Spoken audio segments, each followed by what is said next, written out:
What's good, everybody? Welcome to a beautiful No News Monday trading recap. Today we're going to go over my trade of the day that didn't end up playing out. We're going to go over my bias, how I analyzed the day, kind of the emotions I was feeling, and some of the psychological shifts that I'm making sure to make moving forward in my trading. So without further ado, let's go. Today, in my opinion, was actually a banger. Like, this is a loss that I'm fully fine with taking. Like, in all sorts of the word, like, I'm fully fine with taking this loss because I think this is one of the times where the system did end up working out, right? So let's pull up to the weekly chart, and like we always talk about, we gotta define that weekly objective, son. So on ES, NASCRAC, we're taking weekly objective as previous weekly high because we're in this crazy bullish trend. We just expect price to pump, right? So right here, boom. Pulling out of the daily, pretty much looking at similar stuff right here. Not really a lot, right? We're just expecting a little bit of bullish action, right? But we can't really tell from the daily, right? Zooming down, we have a downwards new week opening gap, so that gives us a bullish bias coming into the morning session, right? However, we see that when we open the market, right? So right at 9, pull into about 9:30, we had already, before 9:30, we had already completely taken this, right? So yeah, 9:30 opens, we've already completely inversed this gap, right? So what we're looking at going into open is a potential 1 hour bullish model, right? Potential 1 hour bullish model to this high because we have a gap right here that we see as a magnet, right? So once we see this, we see the change of the state. Beautiful shit. We see this pullback right here. So this is going to now be our inefficiency here. We see the change of the state right here functioning as a pullback, and then this is going to be our mark that we want to see the buy model continue towards, right? So this looks really clean for a great bullish setup, and as you see, it played out. So let's go over why I ended up taking shorts today, right? So my bearish bias, all right. So on open, we have this beautiful 1 hour model, and we're expecting to see this play out, right? But on open, we're seeing this. We see we've already inversed this gap, and now we're back within this 1 hour SIBI, right? We're expecting to see this hold for a potential bearish prices, right? See bearish model, right? We see market open, we have a bit of an SMT off this high. And whether you want to actually mark this in your chart because it's not a significant swing point or not, it still definitely plays out. So it's a more of a show of relative strength rather than manipulation, showing that ES was much weaker than NQ was, right? So just zooming down a little bit, right? We see right on market open, what we end up doing is right here. Here, let's zoom to NQ. NQ is cleanest in my opinion today. We open market and we just immediately spike into that 1 hour BIS here. We play around for a bit. We open up first presented, then first presented ends up getting inverse. But if you look, a lot of people actually took this market open short, which I thought was really great. And as you can see here, a lot of people banged. I saw probably this is what I would want to place my stop at, or actually probably this one, right? And I probably would have wanted to target these lows down here and then leaving a runner for this London low, right? But we see this get delivered super fast, right? So I wasn't in this trade, but what I use this as is okay, now this is building my bias for the rest of the day because we made an SMT off these highs. It could be potential manipulation. I want to see London session get ran because now we have SMT at the highs, 1 hour BISI, and we have these stacked on ES. These are relatively here. Let me go to right here. We have these relative stacked equal lows, right? Looking pretty beautiful to see a sell model down here. So we're expecting to see now with the SMT at the highs, the 1 hour BISI, we're expecting to now see this play, or SIBI, we're expecting to now see this play out as a sell model to the downside, right? So we get our change in the state, everything looks good, inverse for value gap. This now, what I'm expecting to see this play out as is a retrace right here, pull back, retrace, build some more structure. What I would do is I'd take my trade right here, pull back, first TP, we expect to see a little bit of movement right here, and we see second TP get delivered pretty soon, right? This is what I was expecting to see from today. Instead, we just completely ended up inversing it, right? So my bias was wrong today, no fault about that, right? And then as well, we ended up making an SMT at this low, right? So a lot of people took this just like not even thinking about the bearish bias, but in my opinion, I didn't think it was really too much of a fault.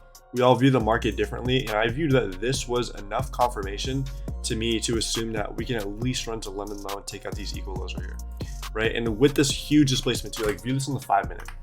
This was an insane amount of, this is 5 minutes. View like 1 minute, like this is crazy displacement, right?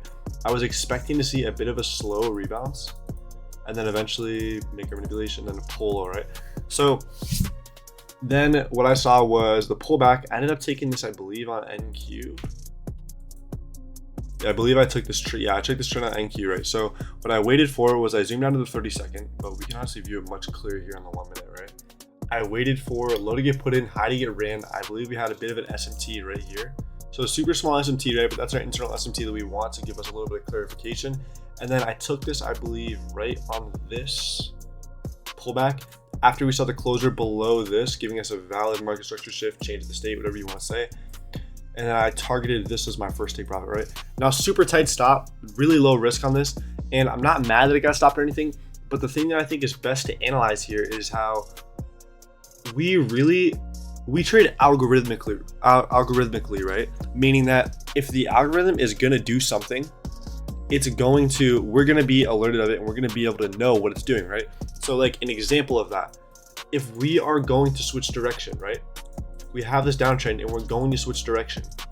We are going to move higher. We are gonna break this high no matter what. And when we see that happen, that's our break of structure. Like there's no pot, like just literally looking at the chart, there's no way we can move higher without breaking above this high, right? So we use that as confirmation.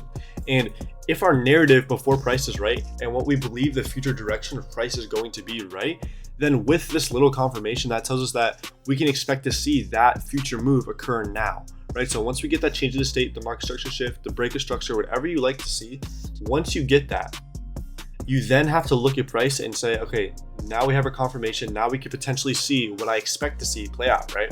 So we took this, and the change in the state, what I'm trying to say here is that the change of the state is going to happen either way, whether this is just a rebalance to a 3-minute fair value gap, or if it's a rebalance to a 3-minute fair value gap, or if it's going to be a run on liquidity all the way down to here and an imbalance. Like if it's going to happen, you are going to be able to get involved, right? But the issue with this trading strat that I have is that a lot of times we have to recognize that if order flow is getting inversed, like we see here, and there's new imbalances left, completely inverse in this order flow, we can expect to see this move just now become a bit of a rebalance and then push price higher.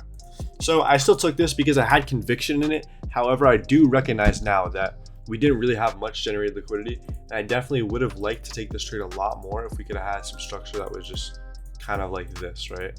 Then we see a pullback, and then we have a trade, and then we see lower, right? Then this would have been a much more valid model in my opinion. But once again, no structure like that. We just had a straight up imbalance, like completely just reversing a lot of our order flow, and we expected to see this, but didn't end up having to play out because there was no generated liquidity. However, I will say, zooming out, I thought that this was actually, more generated liquidity. I'm expecting to see most likely tomorrow or maybe overnight, we can see the start of a sell model after maybe taking these highs up here. See the start of a sell model and then definitely spark this lower. Or this can just become more generated liquidity for us to, if we zoom out to maybe like a 4-hour, right? What we can expect to see get ran after all this generated liquidity right here. This can all just become generated liquidity for us to then make a much bigger 4-hour model, right? So we expect to see price continue to run, make a little bit of run into all-time highs, right? Maybe hit us with a good AMD setup, pull lower, and then we can expect to see all of this now become generated liquidity that the market goes to run, right? Something like this. But once again, I'm not calling this, I'm just saying that now we are 100% generating liquidity, and I do expect all this to get ran at some point in the future. But we don't have any reason for price to come run it yet. We still need our confirmation. We expect to see price be bullish until it is bearish, right? And that's just what this generated liquidity is telling us, right? So once again, I really don't think that this was a bad trade. We had tight risk on this. We didn't lose a lot on this. I thought that this was, perfectly fine of a loss to take. Bias was wrong. The one thing that I'm going to be making sure in journaling moving forward is that this kind of trade is not valid for me if we have this huge imbalance price action right here. I absolutely need to see generated liquidity. I do not want to see major imbalances left in that leg, and then we can expect that run. But I do not want to see a major imbalance left in that leg. If I see that, then that's honestly going to just turn me off from even wanting to take the trade, right? Something like this, if you'd have taken a short after all of this gets created, like if later in the day we come up and we make some kind of short, which it's not, the market's going to close in like a bit, but honestly, if now we would have created a sell model, I don't think this would have been bad to go target all of this generated liquidity. All right, so last thing I want to hop into in this video is I want to talk a little bit about psychology, some psychological shifts I'm pushing for in the future, and some things that I'm realizing within myself that I definitely think is great questions to ask yourselves as traders. The question I present to you today is, where do you derive your self-worth from? And we all hear this stuff in trading and just in regular life mantras, right? People say, don't value yourself based off achievements, don't compare yourself to others. And the thief of joy is not comparison. Comparison should be used as a way to gauge your progress to others, but you should understand that this is a crazy bull for trading, but we are not what we do, right? So when you look at someone else and you become jealous because of what they have, what they've done, right? That is not who they are. That's not what gets their worth from. You become mad because you think they are better than you. The only reason you think that is, number one, because you think that their achievements make them valuable, which is a lie you have to get rid of because that will echo in yourself. But you also think that there is some connection to what they've done and who they are. There is no connection to that. My achievements are not me. I'm not my achievements. The one spot you should be getting your self-worth from is not trading. It is not any of this thing that has any kind of probability, because then what you're tying yourself to, and think of this, really think of this, you are tying your self-worth to a dice roll. If you roll dice and it's above 5, okay, then you're good today. Like, you should feel happy about yourself. If it's below 4 or below 5, then what are you doing, bro? Like, that is what tying your self-worth to your intraday performance, your weekly performance, that's what it's like in trading. If you tie your self-worth to trading, you are literally creating a system for yourself to experience emotional dips like this, bro. This is not what we want to see. If we want to truly be successful in life, we need to set ourselves the systems so that we wake up in the morning and we are already set up for success. We open our calendar, we open our fridge. There's no junk food. We're set up for success to live a healthy body. We get on the market. We don't play rap music. We don't play anything. We set ourselves up to have a clear mind. And because of that, we set ourselves up for success, right? The biggest thing here is to take what I'm saying is know where your self-worth is coming from. Do not make it come from trading, and set yourself up so that your self-worth and how you should really feel about yourself, it is 100% fair to feel a certain way about yourself based on this, based on how you follow your habits. Your number one job when you come into every single trading day is to solidify your good habits, because over years of staying in the trading game, your habits will pay you exponentially more than one single great lucky trade that had a crazy high R and you over leveraged today. It's just the truth. If you play out 15 1.5 R trades versus one 10 R trade that you over leveraged on, bro, like, you are going to be making way more money with these 15 1.5 R trades, and you're not going to be losing money too. Truly understand that and really get it into your brain and understand the setting yourself up for success. If I value myself based on my habits, right? That means that I can wake up, I can do great on the charts, and then after that, I can go hop in the shower, work out, do whatever I want to do, go get some breakfast, and I can feel great, right? I can still feel great even if I hop on the charts and I fail. Like, even if I take a trade and I lose, or I don't take a trade because I didn't know what the market's doing that day. I followed my habits, which include, if you don't recognize the model, don't take it. I follow my habits. I should be happy every single day because I know that I'm simply replicating a system, and that's my job, is to replicate the system. If you start thinking of yourself as literally an operator of a system, everything will expand, bro. Like, trust me. This analogy I like to make is that, imagine there's one of those badass dudes in like the Swedish mountains, bro, and his life is like, he literally wakes up, he has a home gym, he has like a crazy like wooden mansion. Bro, he literally trades for 30 minutes in the morning. He has so much money, like, he's perfect psychology, perfect Zen master. He's the master of his life. This guy is who you want to be taking the same trades as. Do you think this guy trades every day? Right? Like, no. And this guy follows your same model, your same system, say. This guy does not trade every single day. This guy looks at the market for 30 minutes and says, I don't like these conditions, I'm hopping off. Because he has no urgency to trade. He does not need to make a trade because he does not need to make money. That's the same way you guys need to be. You don't need to make money. Unless you are literally sitting there and you can't eat because you need to afford this, you need to afford that, then trading is not for you. This is not something you can get into, because if you need consistent income, trading is not for you. This is something where we have already matured in our life, or we're in a situation where we don't need to provide for ourselves entirely. We can sit here and we can say, okay, I'm fine making $5,000 this week and then go 2 weeks without making a single dime. I'm 100% fine with that. And that's how we make ourselves consistent traders, bro, because we cherry pick and we derive our self-worth and our satisfaction with ourselves during the day from simply following our habits, waking up early, doing pre-market analysis, eating healthy, doing stuff like that, and actually sitting on the charts and not taking anything except our model. That is how we validate ourselves. And if you do that, I swear your trading will explode. Simply just follow your model and derive your self-worth from following your habits during the day. That is where we can get to. If you want to tie your self-worth to trading, make it tied to that. And if you guys are Christians, the one thing I have to say for you is tie your self-worth to your relationship with the Lord, because your worth is constant. You've already been saved and you believe in Christ, you believe in God. Your worth is constant. That's the beauty of it. I can wake up, I can do nothing today.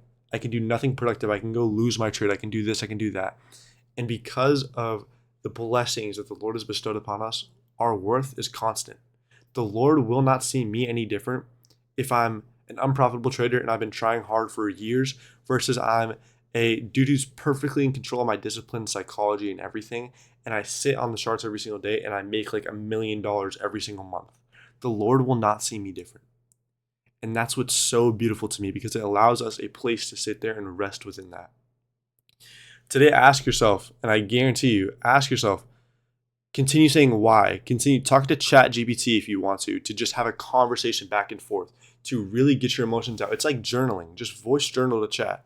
Say, chat, I have a thought about where I get my self-worth from. Like, can you ask me some questions so I can figure out where I get it from? Or if you already know, then really understand it and figure out how you can shift it. Because I swear this will explode your trading, bro. Final thing I want to get into is think of the people who succeed in this game.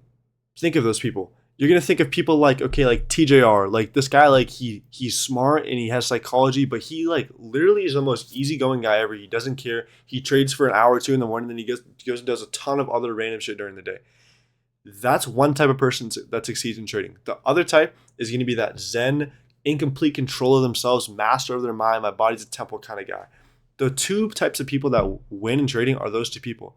And the person that doesn't win in trading is the one that overfixates on the chart, that ties their value to the chart, that makes trading their entire identity. If that's who you are, if that is truly who you are, then I'm telling you, I know it feels great to grind, to sit here and to work on it every single day. But please spend your time doing other things, because I guarantee you, when you just let trading take care of itself, it will take care of itself. Do not try to interdirect and get into the market and make the market do what you want it to do. In your life, do not change the market's time frame of effect in your life. Let trading do what it wants to do. Let it occupy its own bubble. Spend more time doing other stuff. The reason those two types of people do that is because the TJR type, the one that doesn't really care about this, that makes money and they do great in it, but they don't overanalyze everything. The reason that person succeeds is because he can drop the charts. He can trade, he can win, lose, drop the charts, go be happy, go do other stuff. He doesn't think about it all day. The reason the Zen master, the my body's a temple, master of my own mind, the reason that guy succeeds is because he understands that he's tying his self-worth to something that is inconsistent, that's a variance. You're tying your self-worth to variance. No wonder it goes up and down like this. No wonder. He understands that, and he's figured out how to tie his self-worth away from that. Truly make this change in your trading, in your psychology, your beliefs, and it will bring you inner peace. And that peace will translate onto the charts, and it will make you completely successful in trading. Thank you all for listening, and I hope that you guys can get something from this video. If you have any comments, any questions, concerns, just drop them in the comments. I'll be the first to answer. Thank you guys so much for tuning in, and I'll catch y'all boys in later. Peace out.